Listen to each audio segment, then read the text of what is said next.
नमस्कार दोस्तों, स्वागत है एक बार फिर से आज की बड़ी और ताजा खबरों में। बस आपसे निवेदन है, कृपया वीडियो को लाइक कर दें, चैनल को सब्सक्राइब करें और घंटी बटन भी दबा दें। ये पहली बड़ी खबर है। आज पंजाब में प्रवेश करेगी भारत जोड़ो यात्रा। राहुल गांधी 10 दिन तक पंजाब में दिखाएंगे दम। ये आपको बता दें कि कांग्रेस की भारत जोड़ो यात्रा आज हरियाणा से पंजाब में प्रवेश करेगी। राहुल गांधी स्वर्ण मंदिर में माथा टेक कर शंभू बॉर्डर के रास्ते पंजाब में एंट्री करेंगे और यहाँ पर 10 दिनों तक यात्रा रहेगी। पंजाब में भारत जोड़ो यात्रा ऐसे समय में दाखिल हो रही है जब कांग्रेस कई सियासी चुनौतियों से जूझ रही है। करीब 6 महीने पहले ही कांग्रेस को सत्ता गंवानी पड़ी है और उसके तमाम दिग्गज नेता पार्टी छोड़कर जा चुके हैं। 2024 का लोकसभा चुनाव सिर पर है और पार्टी के चेहरे आउट ऑफ स्क्रीन हैं। ऐसे में राहुल गांधी 10 दिनों तक पैदल चलकर पंजाब में अपनी कांग्रेस पार्टी को दोबारा से खड़ा करेंगे। आपको बता दें कि भारत जोड़ो यात्रा अंबाला के रास्ते आज पंजाब के फतेहगढ़ में दाखिल हो जाएगी। बड़ी खबर, हरियाणा से पंजाब में प्रवेश कर रही भारत जोड़ो यात्रा। जयराम रमेश ने बीजेपी और आरएसएस पर बोला जबरदस्त हमला। यह आपको बता दें कि कांग्रेस की भारत जोड़ो यात्रा हरियाणा से अब पंजाब में प्रवेश कर रही है। कांग्रेस के वरिष्ठ नेता जयराम रमेश ने मोहन भागवत और जेपी नड्डा का नाम लेकर जमकर हमला बोला। जयराम रमेश ने कहा कि भारत जोड़ो यात्रा बीजेपी की सत्ता वाले राज्यों में बेहद सफल रही। कांग्रेस सांसद जयराम रमेश ने कहा कि यह बदलाव भारत जोड़ो यात्रा के बाद हुआ है कि आरएसएस प्रमुख मोहन भागवत इतने सारे मुस्लिम नेताओं से मिले हैं। जेपी नड्डा चुपके से दरगाह गए। नितिन गडकरी भी आर्थिक मुद्दों पर बात कर रहे हैं और गुलाम नबी आजाद जो कांग्रेस से चले गए थे वे अब कांग्रेस में वापस आ गए हैं। जयराम रमेश ने कहा कि हमारी भारत जोड़ो यात्रा की सफलता दर बीजेपी शासित राज्यों में वास्तव में बहुत ज्यादा है, जिसके कारण कई बदलाव आए हैं। जयराम रमेश ने कहा कि गुलाम नबी आजाद 1 महीने की छुट्टी मनाने निकले थे। अब आजाद को तय करना होगा कि वो मोदी सरकार के साथ हैं या फिर सेक्युलर पार्टी के साथ हैं। जयराम रमेश की तरह राहुल गांधी ने भी आरएसएस का जिक्र किया। कुरुक्षेत्र से अंबाला में एंट्री करते हुए राहुल गांधी ने कहा कि हम तपस्वी हैं, पांडव भी तपस्वी थे। उन्होंने आरएसएस का नाम लिए बगैर कहा कि 21वीं सदी के कौरव खाकी हाफ पैंट पहनते हैं, हाथ में लाठी लेकर शाखा चलाते हैं, हिंदुस्तान के 2 से 3 सबसे अरबपति कौरवों के साथ खड़े हैं। कुरुक्षेत्र की महिमा बताते हुए राहुल गांधी ने कहा कि यह महाभारत की जमीन है, कुरुवंशियों की धरती है। अभी लोगों को बात समझ में नहीं आ रही है, लेकिन उस समय जो लड़ाई थी वही आज है। अर्जुन भीम समेत पांडव तपस्या करते थे। क्या पांडवों ने इस धरती पर नफरत फैलाई? क्या महाभारत में ऐसा लिखा है? कतई नहीं लिखा। आपको बता दें कि फिलहाल राहुल गांधी, जयराम रमेश और पूरी कांग्रेस पार्टी बीजेपी पर लगातार हमलावर है। अगली बड़ी खबर, अब हरियाणा में भी पुरानी पेंशन बहाली के मुद्दे ने पकड़ा जोर। बोले मांग पूरी नहीं हुई तो बीजेपी का हिमाचल जैसा होगा हाल। आपको बता दें कि कई राज्यों में पुरानी पेंशन बहाली के बाद अब हरियाणा में भी ये मांग जोर पकड़ने लगी है। हरियाणा कर्मचारी महासंघ के बैनर तले हर जिले में विभिन्न विभागों के कर्मचारी सड़कों पर उतरे और सरकार को 25 अप्रैल तक मांग पूरी करने का अल्टीमेटम दे दिया। जिला भिवानी में पुरानी पेंशन बहाली और एक्स ग्रेसिया पॉलिसी सहित 5 मांगों को लेकर विभिन्न विभागों के सरकारी कर्मचारी सड़कों पर उतरे, जो प्रदर्शन करते हुए लघु पर पहुंचे और यहां डीसी के मार्फत मुख्यमंत्री मनोहर लाल खट्टर के नाम अपना मांग पत्र सौंपा। कर्मचारी नेताओं ने कहा कि उन्हें पूरा भरोसा है कि सरकार उनकी मांगों को पूरा करेगी, वरना वो हर महीने आंदोलन करेंगे और सरकार को झुकाकर रहेंगे। वहीं सरकार को पुरानी पेंशन बहाली को लेकर 25 अप्रैल तक का अल्टीमेटम दे दिया गया है। उन्होंने कहा कि इसके बाद बड़ा आंदोलन शुरू कर सरकार को वोट की चोट मारने का काम किया जाएगा। मांग को लेकर गुस्साए कर्मचारियों ने कहा कि उनकी मांग पूरी नहीं हुई तो भाजपा को हराने का काम करेंगे और फिर भाजपा का हरियाणा में हिमाचल जैसा हाल होगा। भाजपा का कोई उम्मीदवार दूसरे नंबर पर भी नहीं आएगा। कर्मचारी नेताओं ने कहा कि सरकार कृषि कानूनों को लेकर किसानों की मांग मानने से भी मना कर रही थी, लेकिन अंत में माननी पड़ी। उन्होंने कहा कि किसानों की तरह वो भी सरकार को आंदोलन से झुकाने का काम करेंगे। आपको बता दें कि हिमाचल में नई कांग्रेस सरकार पुरानी पेंशन बहाल करने जा रही है। वहीं कई राज्यों में पुरानी पेंशन बहाली हो चुकी है और कांग्रेस हर राज्य में ये मांग पूरे करने का वादा कर रही है। ये ऐसे समय में हो रहा है जब हरियाणा में भारत जोड़ो यात्रा ने जोर पकड़ा है। ऐसे में ये मांग हरियाणा में भी जोर पकड़ रही है। अब देखना होगा कि हरियाणा सरकार अपने कर्मचारियों की इस मांग व आंदोलन को कैसे देखती है। आपको बता दें कि फिलहाल पुरानी पेंशन योजना को लेकर केंद्र सरकार और राज्य सरकार के कर्मचारी अब एकजुट हो गए हैं और उन्होंने सितंबर महीने में भारत बंद का भी ऐलान कर दिया है। अगली बड़ी खबर, राहुल गांधी के बयान पर ज्योतिरादित्य सिंधिया ने तोड़ी चुप्पी, बोले कांग्रेस की नकारात्मक सोच उन्हीं के लिए मुबारक। ये आपको बता दें कि कांग्रेस छोड़कर बीजेपी में शामिल हुए और वर्तमान में केंद्रीय नागरिक उड्डयन मंत्री ज्योतिरादित्य सिंधिया ने कांग्रेस नेता राहुल गांधी के खिलाफ पहली बार प्रतिक्रिया दी है। राहुल गांधी के अग्निवीर भर्ती मामले में दिए गए बयान पर ज्योतिरादित्य सिंधिया ने कहा कि कांग्रेस की सोच ही नकारात्मक है और कांग्रेस की नकारात्मक सोच उन्हीं के लिए मुबारक। आपको बता दें कि कांग्रेस पार्टी जब से अग्निवीर भर्ती योजना शुरू की गई है तब से ही अग्निवीर योजना को लेकर सवाल उठा रही है। राहुल गांधी लगातार अग्निवीर योजना पर हमला कर रहे हैं। आपको बता दें कि राहुल गांधी ने एक बार फिर अग्निवीर भर्ती योजना को पूरे तरीके से गलत साबित कर दिया है। वहीं ज्योतिरादित्य सिंधिया ने कहा कि कांग्रेस की सोच ही नकारात्मक है और उनकी सोच उन्हीं के लिए मुबारक। आपको बता दें कि ज्योतिरादित्य सिंधिया पहले कांग्रेस पार्टी में थे और उन्होंने कांग्रेस पार्टी छोड़कर बीजेपी का दामन थाम लिया। तब से ही कांग्रेस की सरकार मध्य प्रदेश में गिर गई और बीजेपी ने अपनी सरकार बना ली। अब मध्य प्रदेश में बीजेपी और कांग्रेस में कांटे का मुकाबला होने वाला है। कमलनाथ ने ऐलान कर दिया है कि सीना ठोक के कहो कि इस बार मध्य प्रदेश में कांग्रेस की ही सरकार बनेगी। आपको बता दें कि लगातार कमलनाथ के पोस्टर भी पूरे मध्य प्रदेश में लगाए जा रहे हैं और उस पर तरह तरह के नारे भी लिखे गए हैं। अब कमलनाथ ने अपने कार्यकर्ताओं को ऐलान कर दिया है और उन्हें अल्टीमेटम दिया है कि पूरी जनता से सीना ठोक कर कहो कि इस बार मध्य प्रदेश में कांग्रेस की सरकार बनने जा रही है। अगली बड़ी खबर, चंद्रशेखर आजाद रावण के साथ मिलकर मायावती से राजनीतिक जमीन छीनने की तैयारी में अखिलेश यादव। यह आपको बता दें कि मैनपुरी लोकसभा उपचुनाव में एक तरफा जीत से उत्साहित सपा प्रमुख अखिलेश यादव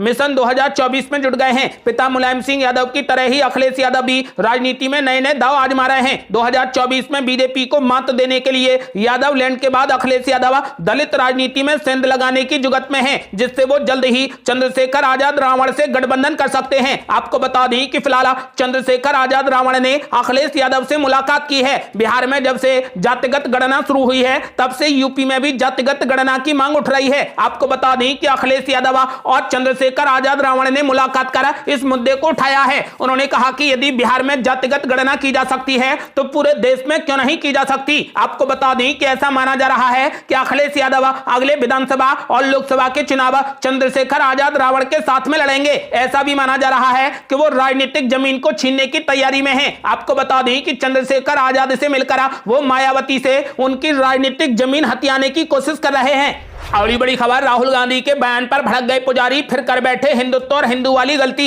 ये आपको बता दें कि राहुल गांधी के एक बयान पर फिर से विवाद खड़ा हो गया है। भारत जोड़ो यात्रा के दौरान हरियाणा में उन्होंने कहा था कि ये देश पुजारियों का नहीं तपस्वियों का है। भाजपा आरएसएस लोगों को अपनी पूजा करने के लिए बाध्य करते हैं। उनके इस बयान से देश भर के पुजारी उनके खिलाफ हो गए हैं और हरिद्वार से लेकर प्रयागराज तक के पुजारी उनके विरुद्ध बयान देकर अपना विरोध दर्ज करा रहे हैं। पुजारियों की ये नाराजगी राजनीतिक रंग पकड़ती दिख रही है। भाजपा ने इस पर राहुल गांधी पर हमला भी बोला है। दरअसल 2024 के लोकसभा चुनाव को ध्यान में रखते हुए भाजपा बार बार धार्मिक मुद्दों को उठा रही है। प्रधानमंत्री मोदी ने सोमवार को जब प्रवासी भारतीय सम्मेलन के बीच प्रवासी मेहमानों से महाकाल के मंदिर का दर्शन अवश्य करने की बात कही तो इसे बेवजह नहीं माना जा रहा। इसके पहले अमित शाह ने भी लोगों को याद कराया कि अगले साल की शुरुआत में राम मंदिर तैयार हो जाएगा। उन्होंने लोगों से मंदिर दर्शन के लिए अभी से ही अपना टिकट बुक करा लेने की बात कही है। आपको बता दें कि भाजपा के इन शीर्ष नेताओं के बयानों से ही अब स्पष्ट हो गया है कि भाजपा अगले लोकसभा चुनाव में एक बार फिर हिंदुत्व का मुद्दा उठाने की कोशिश करेगी। कांग्रेस भी भाजपा की इस रणनीति को समझ रही है। यही कारण है कि राहुल गांधी अपनी यात्रा के दौरान लगातार हिंदू मंदिरों का दर्शन कर हिंदू धर्माचार्यों से आशीर्वाद ले रहे हैं। भारत जोड़ो यात्रा के दूसरे चरण की शुरुआत भी उन्होंने दिल्ली के सिद्ध माने जाने वाले मरघट वाले हनुमान जी के दर्शन के साथ किया। इसे कांग्रेस की हिंदू मतदाताओं तक एक संदेश पहुंचाने की कोशिश के तौर पर देखा जा रहा है। राजनीतिक विश्लेषक संजय कुमार ने कहा कि भाजपा एक रणनीति के तहत धार्मिक मुद्दों को दोबारा उठाने की कोशिश कर रही है। राम मंदिर का निर्माण अगले साल की जनवरी में पूरा होना है और उसी साल के अप्रैल मई माह में चुनाव भी होंगे। जाहिर है कि भाजपा इसका लाभ उठाने की कोशिश करेगी। इसके लिए वो स्वयं को ज्यादा हिंदू समर्थक बताने की कोशिश करेगी तो कांग्रेस और राहुल गांधी को कटघरे में खड़ा करने की कोशिश करेगी। आपको बता दें कि राहुल गांधी के इस बयान पर शुरू हुआ विवाद इसी कोशिश की एक कड़ी माना जा रहा है। अगली बड़ी खबर, विपक्ष के प्रधानमंत्री चेहरे को लेकर असदुद्दीन ओवैसी ने कर दिया बड़ा ऐलान। बोले ऐसी रणनीति से सिर्फ नरेंद्र मोदी को होगा फायदा। ये आपको बता दें कि राहुल गांधी, नीतीश कुमार और ममता बनर्जी समेत कई चेहरों को प्रधानमंत्री उम्मीदवार बनाए जाने के लिए विपक्ष में चर्चाओं का दौर तेज है। इस बीच AIMIM के मुखिया असदुद्दीन ओवैसी ने विपक्ष की ओर से प्रधानमंत्री उम्मीदवार दिए जाने की चर्चाओं को गलत बताया। उन्होंने कहा कि यदि विपक्ष की ओर से किसी चेहरे का ऐलान प्रधानमंत्री उम्मीदवार के तौर पर किया जाता है तो इससे सिर्फ भाजपा और मोदी को सीधा फायदा होगा। ANI से बातचीत में ओवैसी ने कहा कि चेहरे पर लड़ने के बजाय विपक्ष को हर लोकसभा क्षेत्र में खुद को मजबूत करने पर फोकस करना चाहिए। ओवैसी ने कहा कि विपक्ष को सभी 540 लोकसभा सीटों पर कड़ी फाइट की कोशिश करनी चाहिए। यदि कोई अकेली पार्टी भाजपा से लड़ेगी तो उसे ही फायदा मिलेगा। यदि मुकाबला अरविंद केजरीवाल बनाम नरेंद्र मोदी या राहुल गांधी बनाम मोदी होता है तो सीधे तौर पर भाजपा को ही फायदा होगा। बता दें कि 2019 के आम चुनाव में भी अलग अलग राज्यों में विपक्ष ने भाजपा के मुकाबले महागठबंधन किया था, लेकिन इसके बाद भी नरेंद्र मोदी पर ही लोगों ने भरोसा जताया और उन्हें लगातार दूसरी बार प्रधानमंत्री बनने के लिए बहुमत दे दिया। लोकसभा चुनाव 2024 में अभी 1.5 साल का वक्त बचा है, लेकिन भाजपा ने अभी से ही तैयारियां शुरू कर दी हैं। इसके अलावा विपक्ष की ओर से भी बिसात बिछने लगी है। यहां तक कि पिछले दिनों आम आदमी पार्टी ने भी कहा था कि इस बार आम चुनाव PM मोदी बनाम अरविंद केजरीवाल होगा। यही नहीं, तेलंगाना के मुख्यमंत्री चंद्रशेखर राव ने भी अपनी पार्टी का नाम TRS से बदलकर भारत राष्ट्र समिति कर दिया है। इसके पीछे उनका मकसद राष्ट्रीय स्तर पर राजनीति करना है। क्या ममता बनर्जी विपक्ष की ओर से प्रधानमंत्री फेस हो सकती हैं? इस सवाल के जवाब में ओवैसी ने कहा कि ममता बनर्जी ने केंद्रीय गृह मंत्री अमित शाह से हाल ही में मीटिंग की है, इसीलिए कोई भी निश्चित तौर पर नहीं कह सकता कि वो प्रधानमंत्री मोदी के खिलाफ चेहरा बनेंगी या नहीं। बता दें कि ममता बनर्जी ने भी पिछले साल अपील की थी कि सभी विपक्षी शासित राज्यों को आगे आना चाहिए और भाजपा के खिलाफ 2024 में एकजुट होकर लड़ना चाहिए। उन्होंने अपने इस प्रयास के तहत कई राज्यों का दौरा भी किया था और मुख्यमंत्रियों से मुलाकात भी की थी। आपको बता दें कि लेकिन प्रधानमंत्री उम्मीदवार को लेकर अभी पूरा विपक्ष एकजुट नहीं हुआ है। अगली बड़ी खबर, जन आक्रोश यात्रा का रिपोर्ट कार्ड, बीजेपी ने किया दावा। कहा इतनी शिकायतें मिली कि ट्रकों में भरकर भेजी जाएंगी CMO। ये आपको बता दें कि राजस्थान में बीजेपी की ओर से निकाली जा रही जन आक्रोश यात्रा अब पूरी होने जा रही है। बीजेपी प्रदेश प्रभारी अरुण सिंह ने मीडिया के सामने जन आक्रोश यात्रा का रिपोर्ट कार्ड रखा। अरुण सिंह ने कहा कि एक और जहां आप सभी जिलों में अशोक गहलोत सरकार के खिलाफ प्रदर्शन किए जाएंगे, तो वहीं जयपुर में बड़ा प्रदर्शन करने की तैयारी चल रही है। कोर कमेटी की बैठक में कार्यक्रम तय किया जाएगा। उन्होंने कहा कि यात्रा की सफलता का दावा करते हुए कहा कि इतनी शिकायतें मिली हैं कि उन शिकायतों की पेटियों को ट्रकों में भरकर और बैलगाड़ियों में भरकर मुख्यमंत्री को भेजा जाएगा। अगली बड़ी खबर, शराब घोटाले के वकीलों पर ही केजरीवाल सरकार ने खर्च कर दिए 25 करोड़ रुपए, कांग्रेस नेता को मिली सबसे ज्यादा फीस। ये आपको बता दें कि दिल्ली का कथित शराब घोटाला न सिर्फ अरविंद केजरीवाल सरकार के लिए मुसीबत बन चुका है, बल्कि कानूनी लड़ाई का भारी भरकम बोझ भी सरकारी खजाने पर पड़ रहा है। दिल्ली सरकार के आबकारी विभाग का 2020-21 में वकीलों पर खर्च जहां शून्य था, तो वहीं 2021-22 और 2022-23 के बीच में विशेष वकीलों को 25.25 करोड़ रुपए का भुगतान किया गया है। अधिकतर भुगतान शराब घोटाले से जुड़े केसों में पैरवी के एवज में किया गया है। दिल्ली सरकार अब शराब घोटाले को निरस्त कर चुकी है, तो वहीं CBI और ED इसकी जांच में जुटी हैं। दस्तावेजों के मुताबिक पिछले 18 महीनों में वरिष्ठ वकील और कांग्रेस नेता अभिषेक मनु सिंघवी को 18.97 करोड़ रुपए का भुगतान किया गया है, तो वहीं राहुल मेहरा को भी 28 महीनों में 5.30 करोड़ रुपए दिए गए हैं।